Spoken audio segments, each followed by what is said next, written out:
We are So not. good morning. I'm Scott Burnett. I'm a neighbor, and we're at Fric and Frac. And I thought it'd be a good idea to do an oral history. So they always say to start off by, what's your full name and how do you spell it? My full name is Rueben and Max Ross, and it's R-U-E-B-E-N-R. Spivak is S-P-I-V-A-K, Ross, R-O-S-S. And what's your date of birth? 9/27/49. Yeah, we've talked about that. I'm 5'5", 51. So And you're we're- a youngster then. Yeah, and we're with Max Ross. And what's your name and how do you spell it? Max Ross, M-A-X-R-O-S-S, What's your date of birth? 5/15/1973. Okay. Well, I thought it would be fun. I don't know how long you've been here, so I just, some of the sample questions are, where were you born? What were your mom and dad's names? How did you get here? We're sitting at, what's the address here? 1700 West 39th Street, And Kansas City, Missouri. Tell, we're thinking about putting this maybe on the Fric and Frac website, Volker and Roanoke, and just, I think the history is very important. So just, if you want to just tell me, where'd you grow up? I grew up on just south of the plaza on 50th and Ward Parkway, and went to E.C. White grade school, which is where the public library is now at 49th and Main or 50th and Main. And it was E.C. White. Watts. White, W-H-I-T-E. And that was a public school? It was, and it closed when I was in 6th grade and ended up going to Bryant Okay. and eventually Southwest, and tried UMKC, but it didn't seem. Do you think he's talking loud enough? Or? It's registering. Okay. I had some trouble with the playback here, so I came a little early for Max to look at it. Yeah, and my parents were in business for themselves, and the kind of things that we had discussed around the table as I was growing up seemed very rudimentary compared to what the college curriculum seemed very rudimentary to what I had been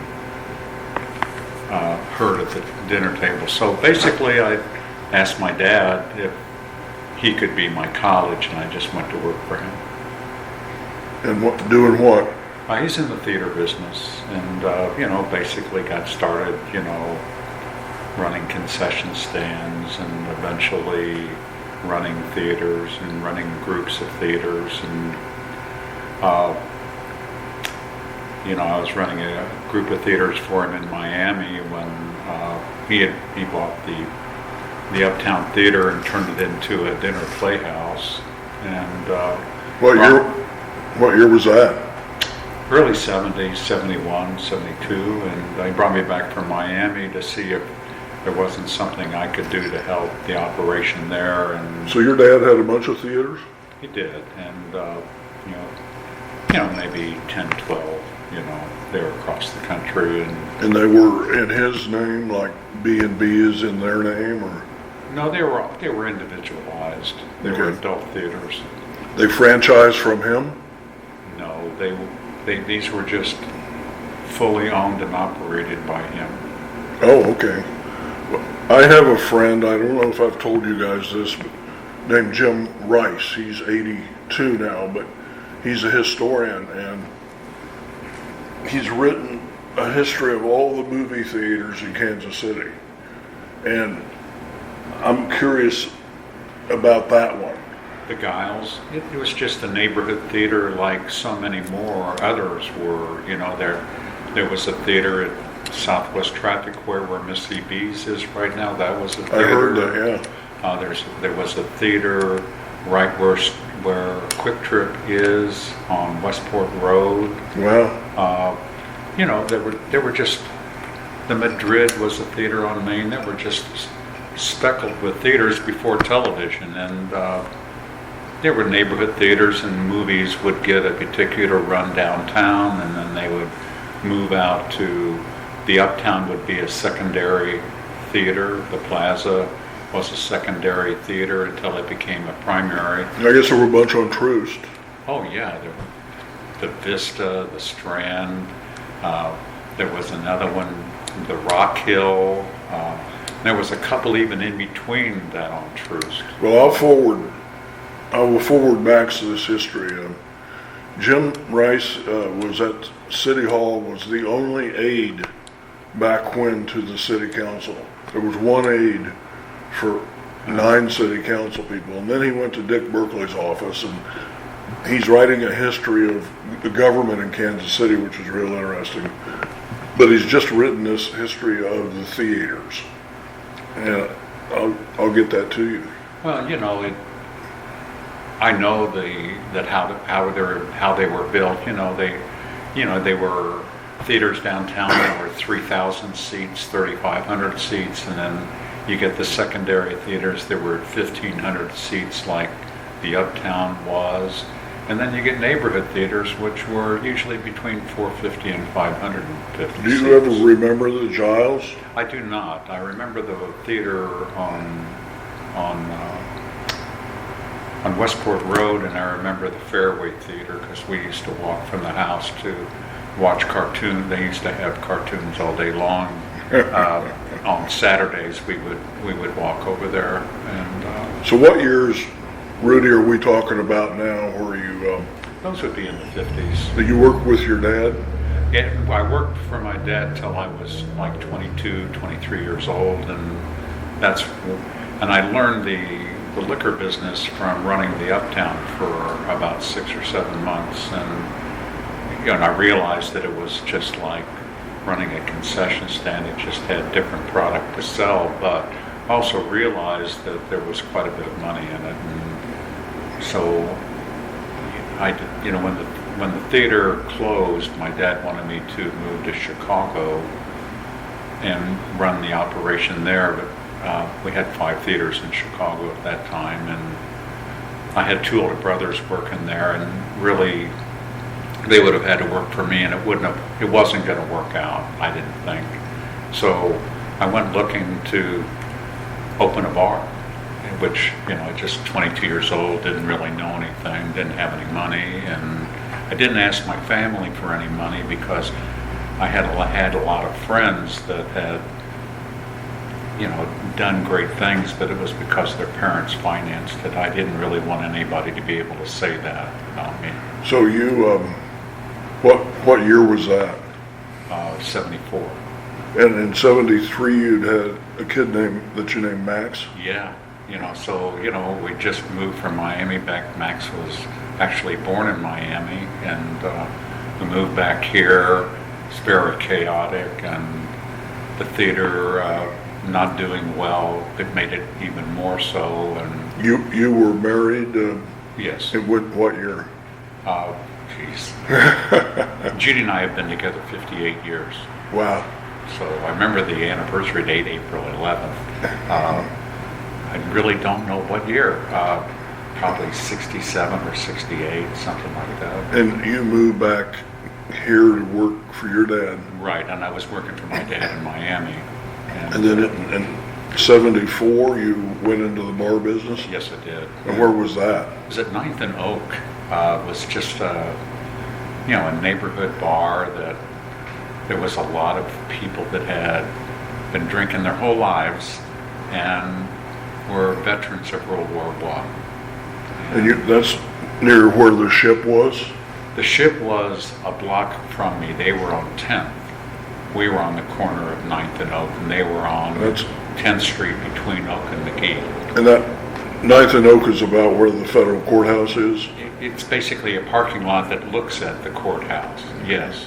And you went there in 74? And I did, and very successful, ended up selling the bar for a lot of money. It was an existing bar? It was, and they had lost their liquor license. They lost their liquor license over the owner killing somebody in the bar. So we got it very cheap. I was so broke that I ended up having to get a partner to be able to do the deal, which was, I think We did the whole thing for like $3,500 or something like that. The purchase? Purchase, remodel, inventory, Oh my everything. God, and what was the name of the bar? Bowling Green. Bowling Green. Buffet. That's what it was. That was the full name. It was. Was that the name that it was when you bought it? Yes. Okay. And we kept it that way. Do you have an idea of how long it was there before you bought It was it? the second bar with a liquor license after Prohibition. So 1930.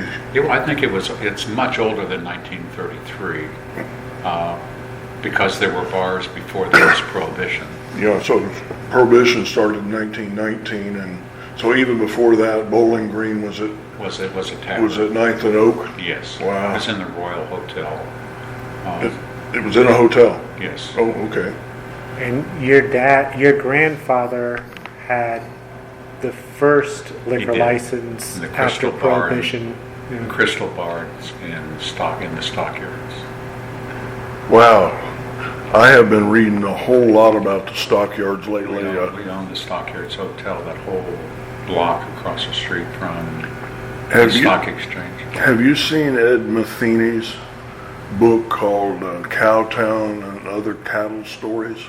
No, but when we used to go and visit my parents at the Folly, because we had the Folly too, and you could smell the stench coming up 12th Street on a hot summer day, but I used to go with my dad to do the rounds of the hotels because he had the Stockyards, he had the Monroe Hotel, he had the Missouri Hotel. There was another hotel called the New Cherry Hotel. He used to The Cherry? New Cherry. New Cherry. Right. Well, Ed Matheny is over here at Bishop Spencer Place. He's written kind of a coffee table, soft cover, 180 pages. There's a story on each page. I'd love for you to read it, and then we'll do another oral history. Yeah. It's fascinating. Well, I left Kansas City when I was 17, so because I went to run a theater for my dad in Wichita, and I was pretty accomplished for a 17-year-old, I would think, or at least my dad thought so. Wow. That Ed Matheny is 101, and he started KCPT. And Wow, I don't know if you know the name Mike Zeller. He's the one who is doing the Rock Island Railroad. Oh, is he the one doing the bridge? Yeah, and he worked with Ed Matheny for 17 years, and so when I told Mike, just by happenstance, I was going to meet Ed, he wanted to go along, and we had a great hour. Ed Matheny was a lawyer, and he was a JAG officer to Admiral Nimitz Wow. in the South Pacific. And he's still over there, and he greeted us. He was pretty dressed up to greet us, and he was fascinating. So I'll bring you the book. Well, no, it's fascinating to listen to people that are 100 years old, and they've lived through so much, and because they've lived through so much, they have a interesting, calm perspective of what we would consider troubles of our life. So we're in 1974 now, Rudy, Uh-huh. and we're at 9th and Oak. Yes. What happened next? Well, we just learned the bar business, and A lot of city hall people.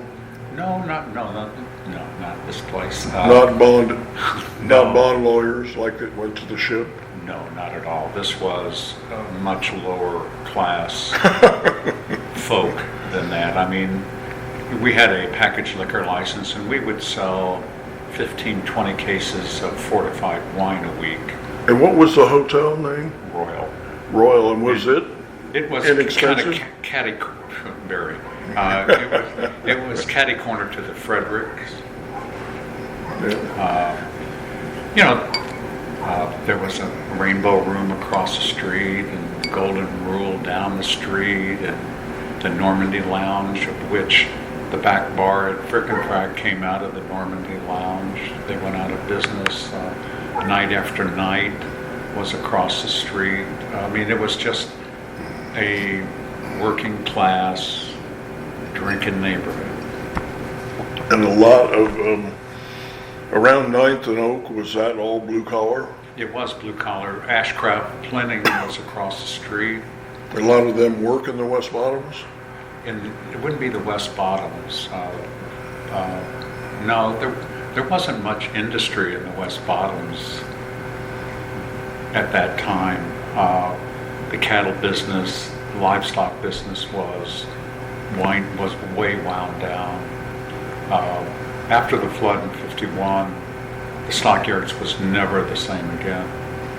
I took my boys Sam and Jake to one of the last cattle sales in the spring of 1991, and they quit having live animal sales there shortly after. But the Stockyards Hotel, was it across the street? It was just across the street from the stock exchange down there. I mean, if you go down there right now, there's a half of a square block that has a fence around it. That's the Stockyards Hotel.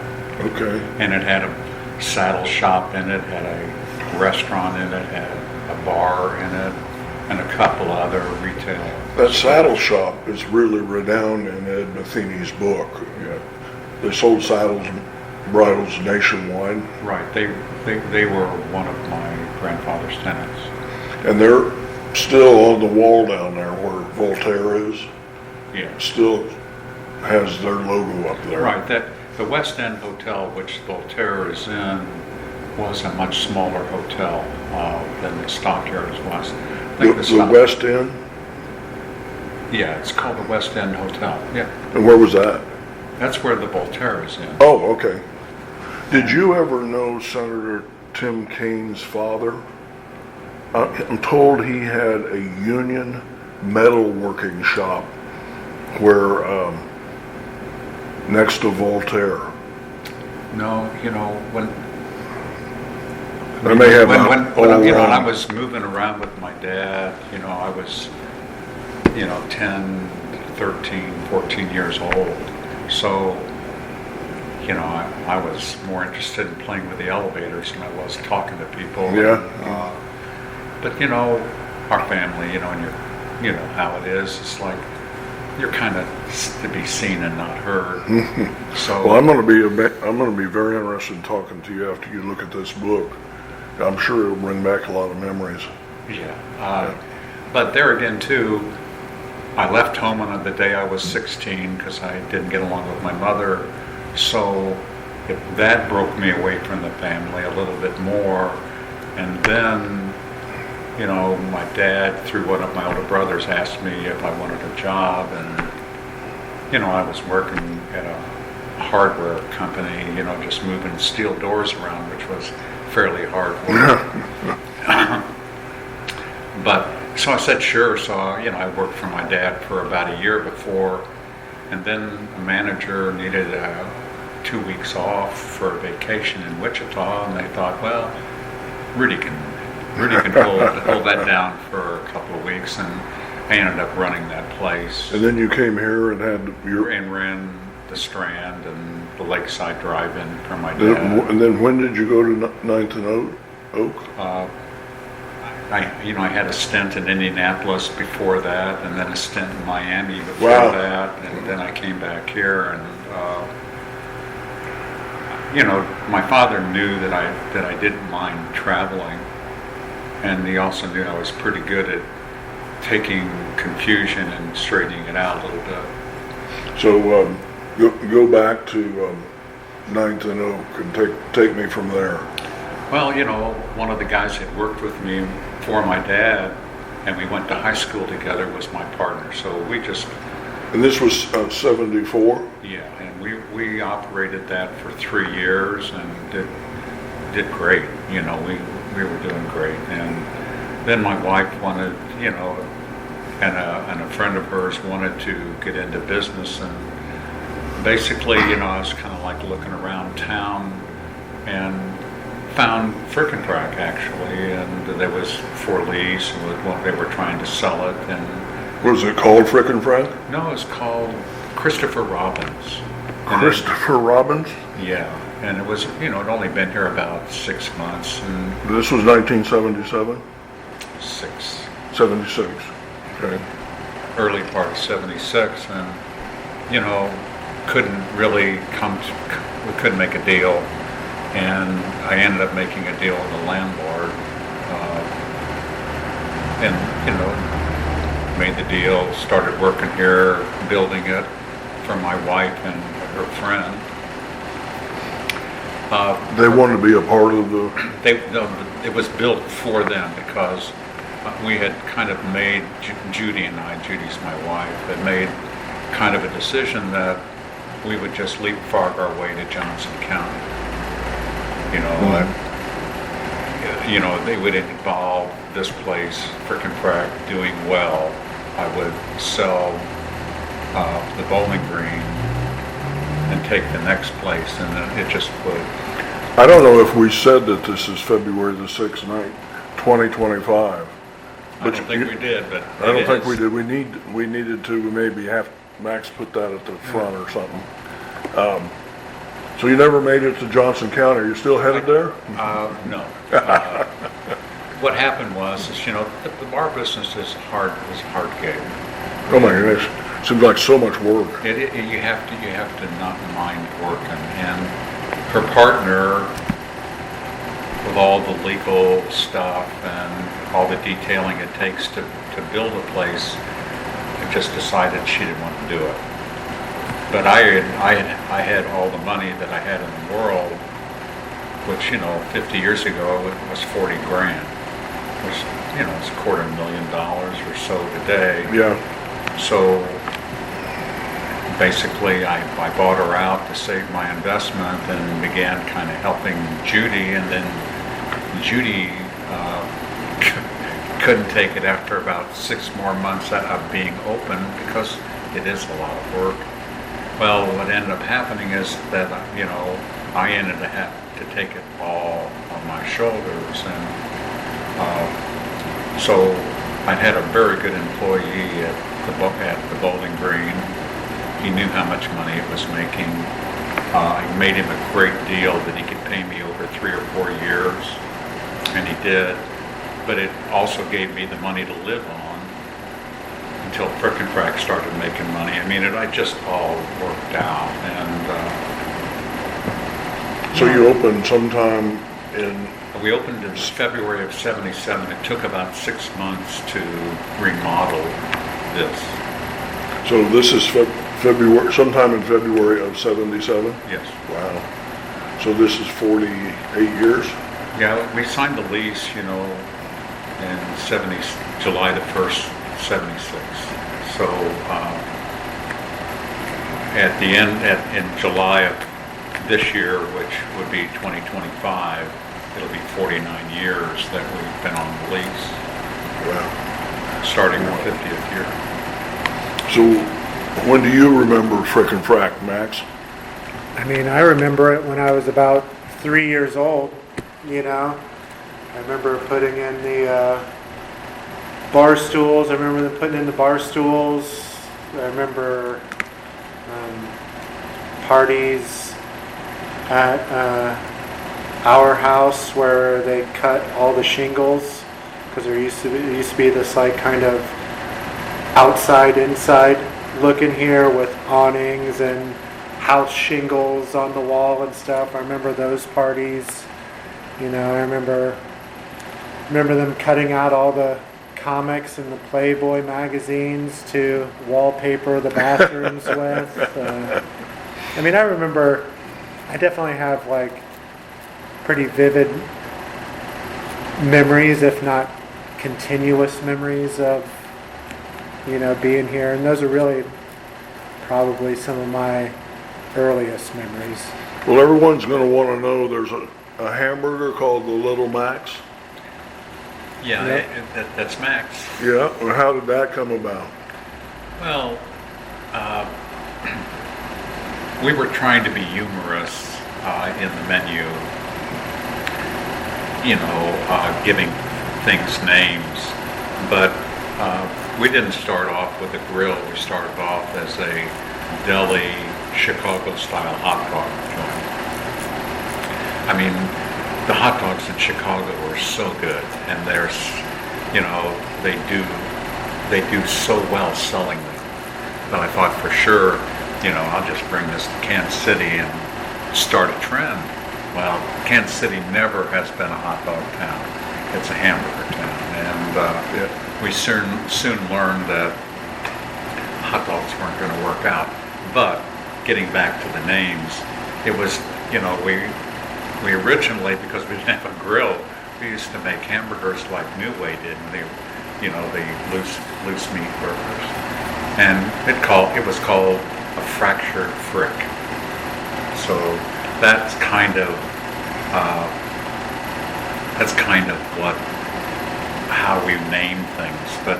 Yeah, I mean, the liver sandwich was called Cry Me a Liver. Yeah. It was. Well, the name Fric and Frac, it goes back to what year? It goes back to an ice skating team in the 20s, but to tell you the truth, I'd heard that colloquialism before, and I got a lot more information about it after we named Fric and Frac. But the process of naming the place, I wanted the place to sound old and easy to remember. So one of my heroes, and I believe is one of the greatest marketers that has ever lived, is Walt Disney. All of his characters have double consonant names: Mickey Mouse, Minnie Mouse, Pluto Pup, Donald Duck. And so using a double consonant name seemed to be part of the way that it helped people remember it. So going down the alphabet, I got to F, and it was Fric and Frac. It sounded great, and then the chuckle behind it is that it's 2 4-letter words that start with F that are okay to say. So. And you named this place Fric and Frac in '77? Yeah. What was it before? Christopher Robbins. You told me. Before that, it was Welling's Drugstore. Okay. And they, had an ice cream. They served ice cream and sodas and prescription drugs and some sundries. I remember Johnson's Hardware. Oh, me too. The Johnson brothers were invaluable in helping us build this place. They were, some of the most giving, smartest guys I ever met in my life. So they were here when you came.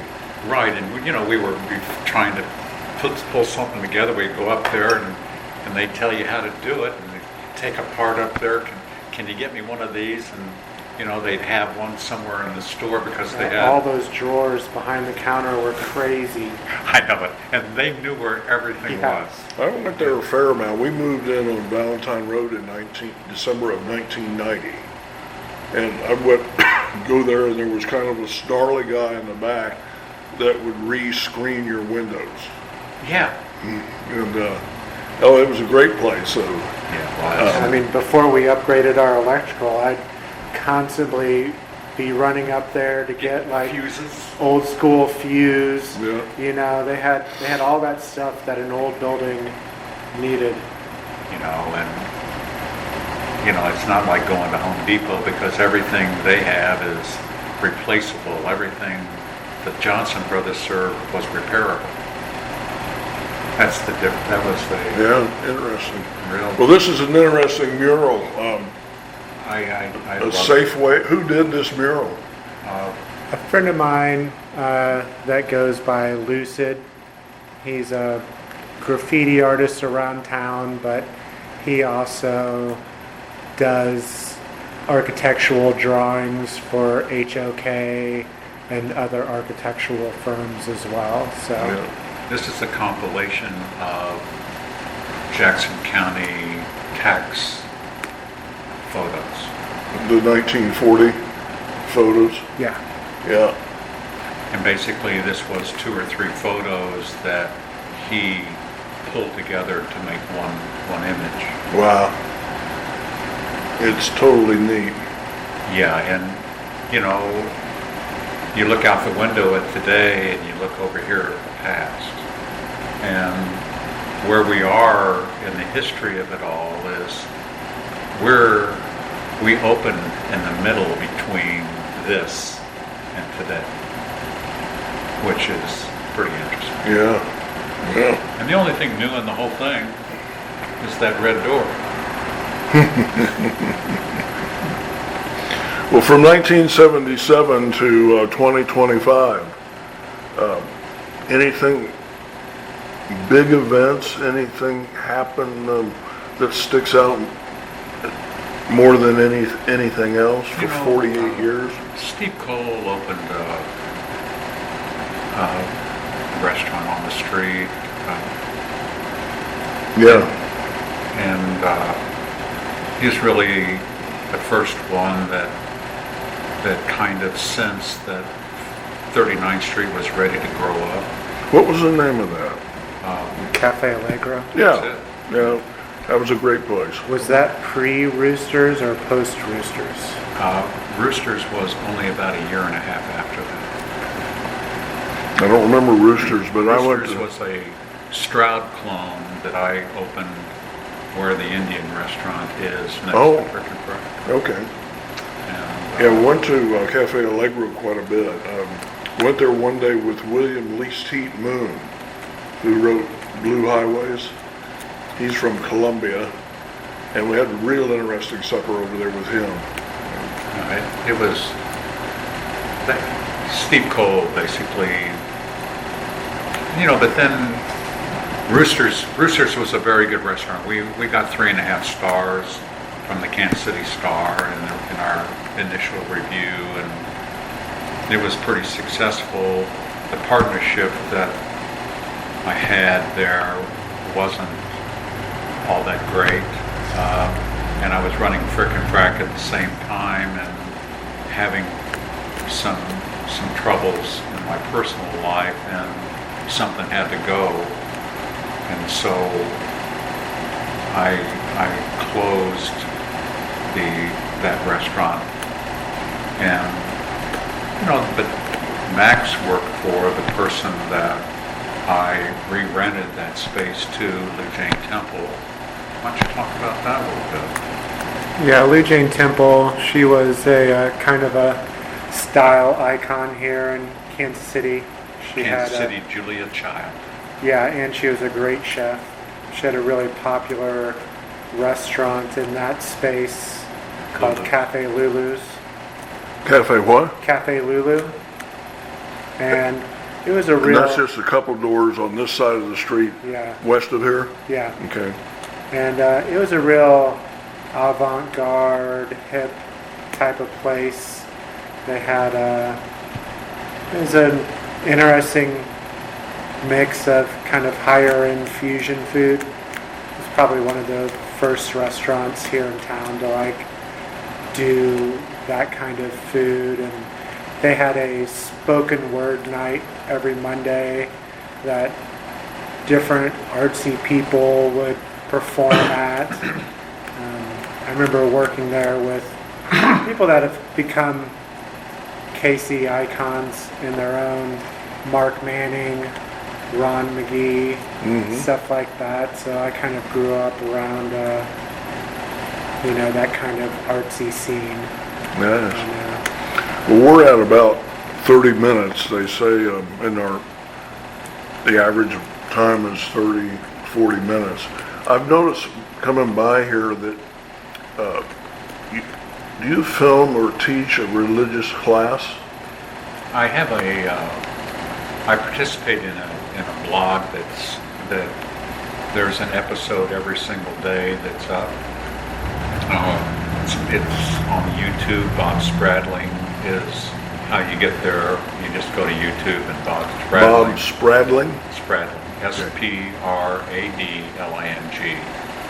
And, Bob was the pastor of a church in Independence for about 35 years, of which I was a member for about 10. He's my pastor. And we do a Bible study. We run through books of the Old Testament and New Testament. We're doing Genesis right now. And we just finished with the parables of Jesus. I was in here, I think, last Thursday, and was that him filming? Yes. So do you film here once a week? Yes, we do. Every Wednesday. It Okay.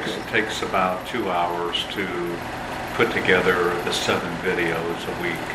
You know, we have, you know, we're not wildly popular, but we both enjoy each other's company. It helps us to stay studying the Bible. Bob's retired, but you know, like I said, it's nice. You know, we have 300 to 400 people that Yeah. episodes get watched a week. Let me ask you another question. Mr. Z's. My goodness, they've been there longer than me. Yeah, tell you came here in 77, 76, and they were here before then? About 6 months prior to that. Okay. And so Keith, but Keith was the owner. The thing is, you know, when you're in business for yourself and you're in a business that takes a lot of personal work, you don't have a lot of communication with everybody around you because basically it's taken just about everything that you have to keep it together. And that's the way Keith was too. And he had a couple of other places around Now, town. did he just die? He did. Yeah, and is his son there now? His son passed away before he did. That's right. He had cancer, and you know that was hard to watch because you'd go in and Keith Jr. would be diminishing, you know, and that was over quite a long period of time. We had a lot of religious conversations together. And, you know, basically doing my best to, you know, this isn't all there is.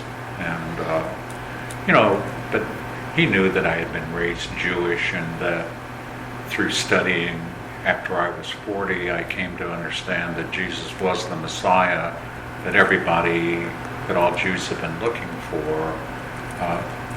It's my opinion.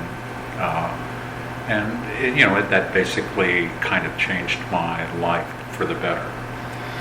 And another business that's been here for a long time is the Jazz Kitchen? Jimmy Bowers was one of the reasons who owned the Jigger. But Jazz has been there quite a while, and Victor, he's got a new poster, a new sign on the side of his building thanking Kansas City for making it the #1 ranked restaurant, the #1 seafood restaurant. And there's a third category that they were #1 in too, and it's like, good for you, you know.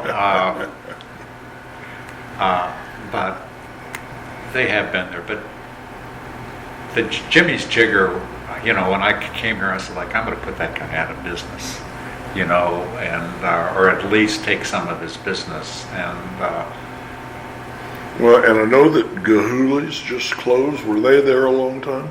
they were there, you know. It was Gahuli's turned into Gahuli's within my adult life. Before that, it was called Huck Finn's, and it was just your average dive bar, neighborhood dive bar. Speaking of dive bars, much talk about D.B. Cooper's. Yeah, I mean, D.B. Cooper's was, if you didn't want to go to sleep that night, D.B. Cooper's was the place. They opened up at 6 o'clock every day. And that's where the Goats and Rabbits Yeah, is now, yeah. block west of here. It's a lot different looking than it was when it was D.B. Cooper's. Yeah, there's quite a bit of legend you hear talk around about D.B. Cooper's. Yeah. Well, what else? We're probably at about 37 minutes. I'm thinking we might want to do another one of these. We need to think about where we've been, and I think people are going to enjoy this a lot. I mean, Fric and Frac has survived every crisis so far, you know. crazy inflation of the late 70s, Oh my goodness. the great financial crisis, COVID, you know. As stupid as I am, I opened up a new business right as the financial crisis was coming to a head. In Miami Ice, I opened that in 2007. But that's another business that we've owned that I guess we're starting our 19th year, 18th year there. Really? Oh, wow. Wow. Well, thank you guys. Yeah. I think this is going to be very much enjoyed by a lot of people. I hope so. 39th Street is worth a look. Yeah. So this is, as we said, February the 6th, 2025. I'm here with Rudy Ross and Max Ross, and we'll conclude the oral history interview for today. Thank you, guys. Thank you, Thank Scott. you.